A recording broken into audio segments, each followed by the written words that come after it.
अमरनाथ की कथा।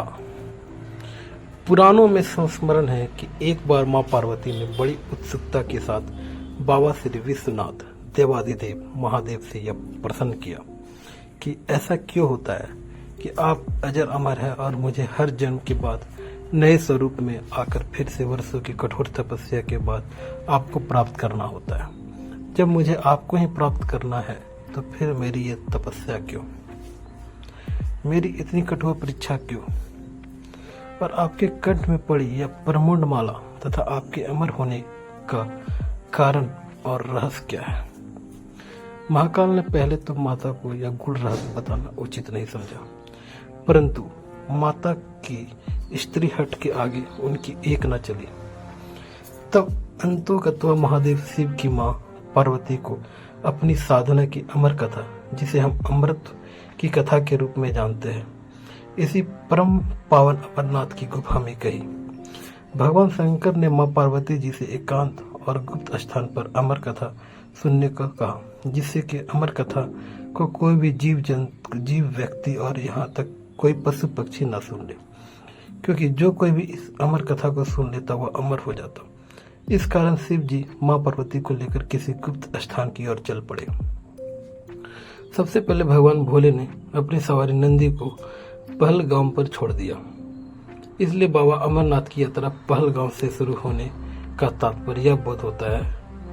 आगे चलने पर शिव जी ने अपनी जटाओं में चंद्रमा को चंदनवाड़ी में अलग कर दिया और गंगा जी को पंचतरणी में और कंठाभूषण सर्प को शेषनाग पर छोड़ दिया। इस प्रकार इस पड़ाव का नाम शेषनाग पड़ा। आगे की यात्रा में अगला पड़ाव गणेश टाप पड़ता है। इस स्थान पर बाबा ने अपने पुत्र गणेश को भी छोड़ दिया था, जिसको महागुना का पर्वत भी कहा जाता है। पीसू घाटी में पीसू नामक कीड़े को भी त्याग दिया। इस प्रकार महादेव ने अपने पीछे जीवनदायिनी पंचों तत्वों को भी अपने से अलग कर दिया।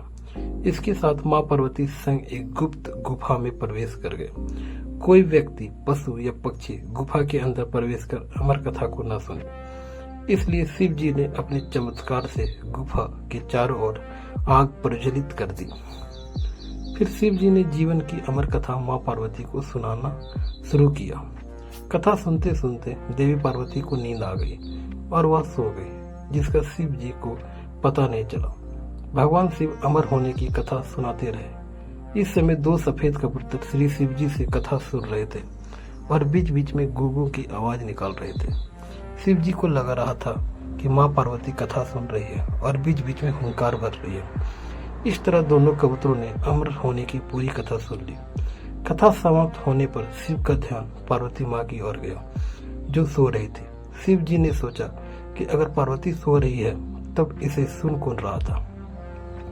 तब महादेव की दृष्टि कबूतर पर पड़ी। महादेव शिव कबूतर पर क्रोधित हुए और उन्हें मारने के लिए तत्पर हुए।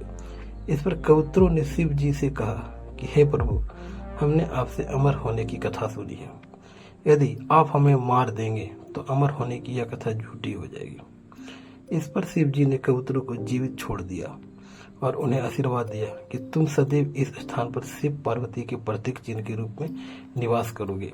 कहानी अच्छी लगी तो लाइक करें, कमेंट करें, शेयर करें और सब्सक्राइब करें। स्टोरी पिटार को थैंक्स फॉर वॉचिंग।